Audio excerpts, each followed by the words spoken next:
When you're looking at natural remedies or medicinal herbs that you can grow that can help take care of your family, yarrow is for sure in the top 10, maybe in the top 3 medicinal plants that you want to have to take care of your family. Hey everybody, Chad Cruiser here with Health and Homestead, and let's talk about yarrow. The Latin name is Achillea millefolium, and it has many different common names. Some of those common names are Herba militaris. Now the reason it was called Herba militaris is because historically this was used in militaries as an herb to staunch blood, to be able to stop blood flow. That's why it's also called staunch weed or staunch grass. Another name for yarrow is soldier's woundwort. Now when we hear the word wart, we're imagining some skin problem, but no, the word W-O-R-T stands for plant. So this is a soldier wound plant. It's also called nosebleed plant for how it can help. Now we're going to talk later on how to use it for these different problems. The term millefolium, or the second portion of the Latin name, has to do with 1,000 leaves. It has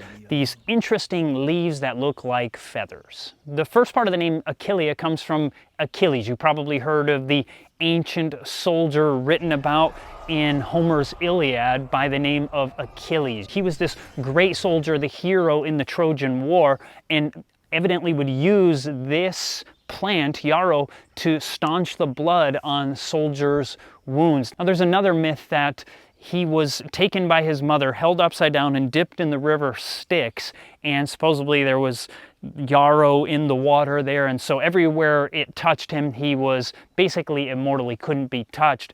But where she held his foot, the yarrow, the water did not touch him, and so he was in war finally shot in the heel and the Achilles area, and so it's his Achilles heel, and that's kind of become a term that means you have a weak spot. It just shows how much this plant has become associated with military and the staunching of blood. Now, the whole thing is a myth, and I can't find great historical evidence that that is actually what was said about the yarrow in the water, but some people claim that. But you know, on this channel, we like to look at the research on it, so let's delve into the actual scientific peer-reviewed literature on this subject. Researchers put 4 options to the test in healing the surgical cut referred to as an episiotomy made on women during childbirth. And they tried a yarrow ointment, a St. John's wort ointment, a placebo, or no intervention at all. And it turned out that the yarrow ointment and St. John's wort ointment were superior to both placebo and no intervention at lowering the levels of redness, pain, swelling, and bruising. What about yarrow and multiple sclerosis? Research in the journal Phytomedicine reported on a triple-blind, randomized, placebo-controlled trial on the impact of 250 milligrams a day or 500 milligrams a day yarrow or placebo for a year, and they were looking at 2 outcomes. One was something called annualized relapse rate. The second was looking at the number and volume of lesions in the brains with magnetic resonance imaging, or what we know as MRI scans. And the study found that the MS patients taking 500 milligrams of yarrow had lowered their annual relapse rate and also had significantly lower levels of lesions in their brains. So they actually come to the conclusion that maybe in addition with other therapies, using yarrow in patients with multiple sclerosis might be a benefit to lower the side effects from this particular disease. But what about yarrow extract and PMS pain? There's actually quite a bit of research on this in different studies. Research in the Journal of Medicinal Plants reports on the impact of yarrow extract on PMS pain in female students. The experimental group would receive 200 cc's of yarrow extract for 3 months, while the test subjects would receive a placebo. It turned out that those taking the yarrow had significantly lower pain scores than those taking the placebo. I want to look at some research on its impact on menorrhagia. Now that is when women have particularly heavy bleeding in their menstruation and potentially elongated, so it's a very long period. The thing is, when you have menorrhagia, it can cause loss of nutrients. Things like specifically iron can be a serious problem, lowering iron levels in women. Well, it's also been put to the test. Researchers conducted a triple-blind randomized controlled trial and had women with menorrhagia take 500 milligrams of mefenamic acid capsules, which is a NSAID similar to, but not the same as ibuprofen, along with extract of either 150 milligrams of Yarrow or a placebo. And it turned out that those who were taking Yarrow and mefenamic acid had less blood loss and less intensity to their period than those taking mefenamic acid and placebo. Here's Yarrow tea. Now the other ones were extracts, but what about Yarrow tea and PMS symptoms? A double-blind randomized study was conducted looking at female university students and their pain scores while on their periods. And they were to take 4 grams, approximately 2 tablespoons from my measurements at least of what 4 grams is, of Yarrow in a tea bag for 3 days during their period, or they were to take a placebo.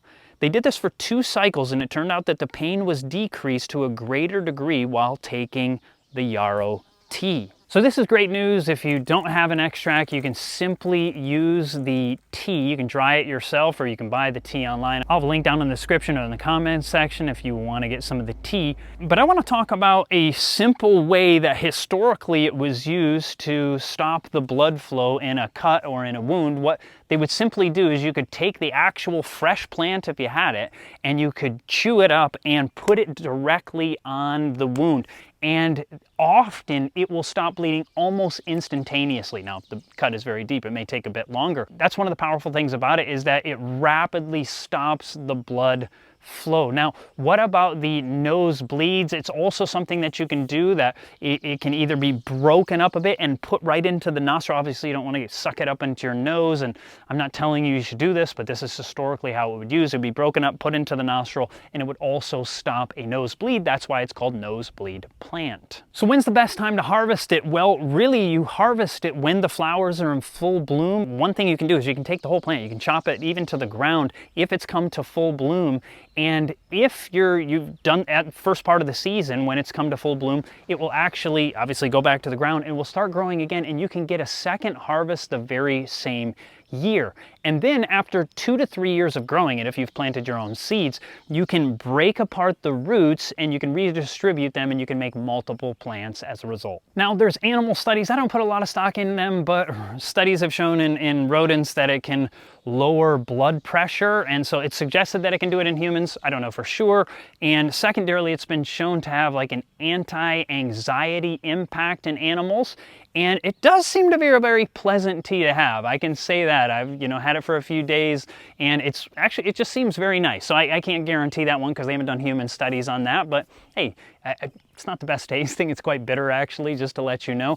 They've shown in animal studies that it can make the lining of the gut settle down, and it's also suggests to be something that can be taken for stomach indigestion, and I think that is probably true. We don't have solid evidence for that, but that may be also the case. So we don't really know of serious side effects. It actually seems like there really aren't many, except for when they gave massive quantities to rodents, it could induce labor, so it's suggested that you don't take it during pregnancy. Now, the German Commission E, which historically studied things to see if they were actually safe, natural remedies for, distribution and so forth, they have stated that there really aren't serious side effects, and that it can be taken both internally and externally, and that it may be beneficial for stomach ailments or problems with digestion. I think that is also the case just from my personal experience. The suggested dosage is to take maybe 4.5 grams or so a day. You can divide that out 3 or so times by having 1 to 2 grams multiple times in a day.